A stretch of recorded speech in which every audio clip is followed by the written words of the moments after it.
ආයුබෝවන් සුබ දවසක් ප්‍රාර්ථනා කරනවා. අදත් ඔයාලට අරගෙන ආවේ අරාබි පැණි රස කෑමක් කුනාෆා හදන හැටි. අපි යමු වීඩියෝ එකට.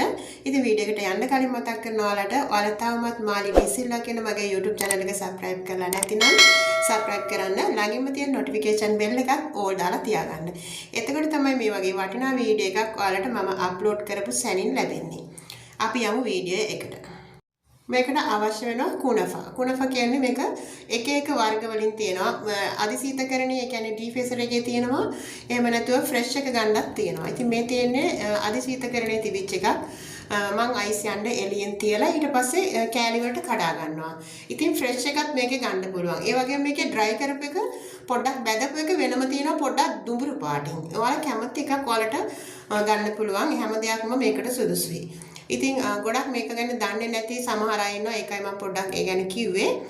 මේ සුදු පාට එක. මේක ඇවිල්ලා පොඩි කෑලි වලට අපි කඩා ගන්න ඕන. සාමාන්‍යයෙන් අඟල් දෙකක වගේ කෑලි වලට කපා ගන්න හරි කඩා ගන්න හරි ඕන. ඉතින් මේ විදිහට මම කතරකින් කපා ගන්නවා. දැන් මේකේ අයිස් ගිහිල්ලා තියෙන්නේ. ඊට පස්සේ මේක හොඳින් ලිහිල් කරගන්න ඕනේ. අපිට මේකට අවශ්‍ය වෙනවා බටර් ග්‍රෑම්ස් 150ක් මේ ටික හදාගන්න. ඉතින් මෙතන ග්‍රෑම්ස් 200ක් තමයි මම අරගෙන තියෙන්නේ කුණෆා වලින්. ග්‍රෑම් 200 ගොඩාක් තියෙනවා. මේකෙන් චුට්ටක් ඉතුරුත් වුණා. ඉතින් ඔයාලට පුළුවන් බටර් මේ විදිහට මිල්ට් කරගන්න. ගොඩක් සාමාන්‍යයෙන් මද රස්නේ තියෙන විදිහට මේක උලාවට උණු කරගන්න. නැත්නම් ඔයාලට මයික්‍රෝ එකේ එහෙම නැතිනම් ඩබල් බොයිල් විදිහට කොහොම හරි ඔයාලා මේක දිය කරගන්න ඕනේ. දිය කරගෙන මේක අපි හොඳට කලවම් කරගන්න ඕන අතින් මෙන්න මේ විදිහට. ඉතින් හරිම ලේසි හදන්න. ඒ වගේම ගොඩක්ම රස කෑමක්. දැන් මේක හොඳට තුනී කරගෙන මේ විදිහට කලවම් කරගෙන අපි වෙන භාජනයක තමයි හදන්නේ. මේක ටිකක් ලොකු භාජනයක් අපි අරගන්න ඕනේ කලවම් කරන වෙලාවට. බේකින් කරන්න පුළුවන් භාජනයක් තියෙනවා නම් ඔයාලට එහෙමත් කරන්න පුළුවන්. එහෙම නැතිනම් මේක ෆ්‍රයි පෑන් එකෙත් හදන්න පුළුවන්. ෆ්‍රයි පෑන් එකේ හදනවා නම් ඔයාලා ඒකට අඩියට බටර් දාලා ඊට පස්සේ මේක තියලා හොඳින් ටයිට් වෙන විදිහට වීදුරුවකින් තද කරගන්න ඕනේ. දැන් මම මේක හදන්නේ oven එකේ. ඉතින් oven එකක් නැහැ කියලා නෑ. ඕගොල්ලන්ට පුළුවන් මේක ලිපේ වුණත් හදාගන්න. ඉතින් ලිපට වඩා oven එකට වඩා ලිපේ හදන එක ගොඩක් ලේසි. ඉක්මනින් හදාගන්නත් පුළුවන්. ඒක දෙපැත්තට කරකවන්න ඕනේ. ඒකයි වෙනස තියෙන්නේ. මම මේ විදිහට පයිරස් එකක් ගන්නවා. පොඩ්ඩක් පැතලි එකක් තමයි මේකට අවශ්‍ය වෙන්නේ. ඝනකම එකක් නෙමෙයි. අඟල් දෙකක විතර උස තියෙන එකක්. ඊට පස්සේ මේකට බටර් හොඳින් තුනී කරගන්න ඕන. ඔයාලා ෆ්‍රයි පෑන් එකේ ගත්තත් බටර් තුනී කරගන්න. සාමාන්‍ය බිත්තර බදින පෑන් එකක් වගේ ඔයාලට ඒක ගන්න පුළුවන්. හොඳින් තුනී කරගන්න ඕන. බටර් ටික ගාලා ඊට පස්සේ මේක හොඳට ටයිට් කරගන්න ඕන. මම කරන්නේ ග්ලාස් එකක් අරගෙන මේක හොඳින් තද කරගන්නවා. ඊට පස්සේ තමයි අපි මේකට සෝස් එක හදාගන්නේ. ඉතින් සෝස් එකට අවශ්‍ය වෙනවා ක්‍රීම. ඉතින් ඒකට ගේමර් කියලා කියනවා. මේ ක්‍රීම ටින් එකක් අරගන්නවා. ටින් එකමාරක් ගියා මට මේ ටිකට. ඊට පස්සේ ඒ කියන්නේ ග්‍රෑම්ස් 255ක් විතර ගිහින් තියෙන්නේ. 170 තමයි එක ටින් එකක බර. ඉතින් එකමාරක් කියන්නේ එහෙමයි. ග්‍රෑම්ස් 255ක් වගේ තමයි අරගත්තේ ක්‍රීම වලින්. ඒ වගේම ඝන ක්‍රීම් එකක් ගත්තා. ඒකේ ඔයාලා දන්නවා කහපාට බොක්ස් එක තියෙන්නේ. ඒක මේ තියෙන්නේ ක්‍රීම ටින් එක. ඉතින් ඒක සම්පූර්ණ පෙන්වන්න බැරි නිසා මම මේ විදිහට දාන්නේ. ඒ වගේම ඝන ක්‍රීම් එකෙනුත් ග්‍රෑම් 100ක් එකතු කරගන්නවා. ඝන ක්‍රීම් එකෙන් ග්‍රෑම් 100යි. ඊට පස්සේ සීනි කුඩු මේස හැඳි දෙකක් එකතු කරගන්නවා. මේ තියෙන්නේ සීනි කුඩු ඝන ක්‍රීම්. ඒ වගේම මේකට කිරි අවශ්‍ය වෙනවා.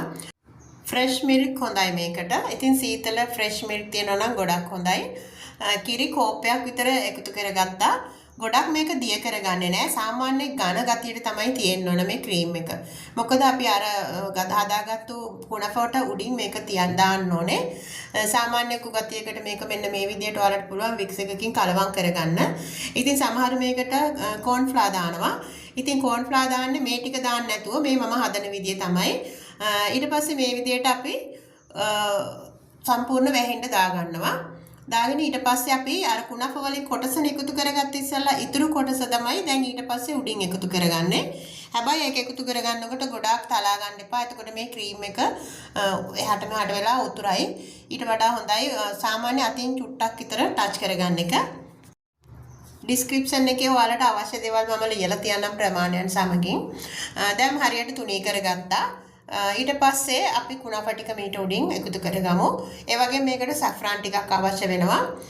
තව අපිට අවශ්‍ය වෙනවා සීනි සිරප් එක. ඉතින් සීනි සිරප් එක මම ගෙදර හදපු එකක් තියෙනවා. පැණි රස කෑම වලට දාන. ඉතින් ඔයාලට විශේෂයෙන් මේ වීඩියෝ එක ඕන නම් කමෙන්ට් එකක් දාන්න ඒක හදන හැටි. ගොඩක් අය දන්නවා සීනි සිරප් එක හදන හැටි.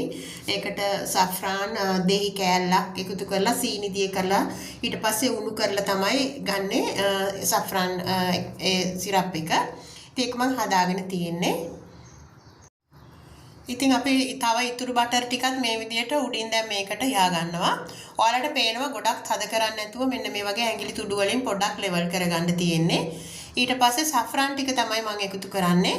සැෆ්‍රාන් ටික මේ වගේ ඔයාලට කැමති විදියකට එකතු කරගන්න පුළුවන්. ඩිසයින් එකකට ඕන නම් එහෙමයි නැත්නම් හැමතැනම විසිරවලා හරින්න පුළුවන්. ඊට පස්සේ බටර් ටිකත් ඒ විදියට එකතු කරගන්නවා.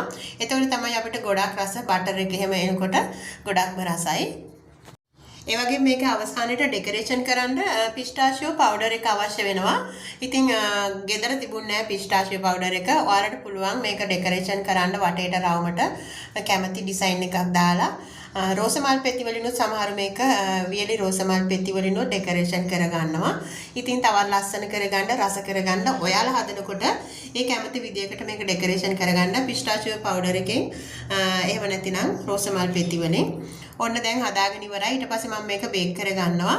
ඉතින් මේකට සෙන්ටිග්‍රේඩ් 180ට උඩයි යටයි දෙකම ඕන් කරලා විනාඩි 35ක් විතර මේක බේක් කරගන්නවා. මේ තියෙන්නේ හදපු සීනි සිරප් එක. ඉතින් සීනි සිරප් එක මම මේකට උඩින් එකතු කරගන්නවා. ටිකක් වැඩිපුර මේක මේගොල්ලෝ කැමති. ගොඩක් සීනි රස පැණි රස තියෙන්න ඕන. මොකද අපි ඉස්සෙල්ලා සීනි හැටි දෙකයි දැම්මේ. මේ කුණාෆා වල පැණි රසක් නැහැ. ඉතින් අර හදපු ක්‍රීම් එකේ විතරයි. ටිකක් නිවුනට පස්සේ බාගෙට රසලට තියෙද්දි තමයි මේගොල්ලෝ මේක කන්න කැමති. ඊට පස්සේ මම මේක කෑලි 8කට මේ විදිහට තීරු කපලා තමයි පිළිගන්නුවේ. මේ වෙලාවේ ඔයාලට පුළුවන් මේකට ඩෙකොරේෂන් කරගන්න උඩින් ලස්සනට. ඉතින් මම හිතනවා මේ වීඩියෝ එක ඔයාලට ගොඩක් වැදගත් වෙයි කියලා. ඔන්න රස කුණාෆා හදන හැටි අරන් ආවා. ඕනම රටක ඕනම කෙනෙකුට මේක හදලා රස බලන්න පුළුවන්. කාපු අය ගොඩාක් රසයි කිව්වා. මොකද මම මේ වීඩියෝ එක හදන්නේ ඒගොල්ලෝ කෑවට පස්සේ. ඉතින් ලංකාවේ අයත් කෑවා හරිම රසයි කියලා. ඔයාලටත් පුළුවන් මේ වගේ දෙයක් හදලා රස බලන්න. එහෙනම් ගිහින් එන්නම්. රැඳි සිටියට ගොඩක් ස්තුතියි. හැමදාමත් මගේ වීඩියෝ වලට ලයික් කරන, කමෙන්ට් කරන, ෂෙයා කරන ආදරණීය ඔයාලට බෙහෙවින්ම ස්තුතියි. Don't forget subscribe and like, share. Thank you for watching my video. God bless all my friends. See you next video. Bye bye.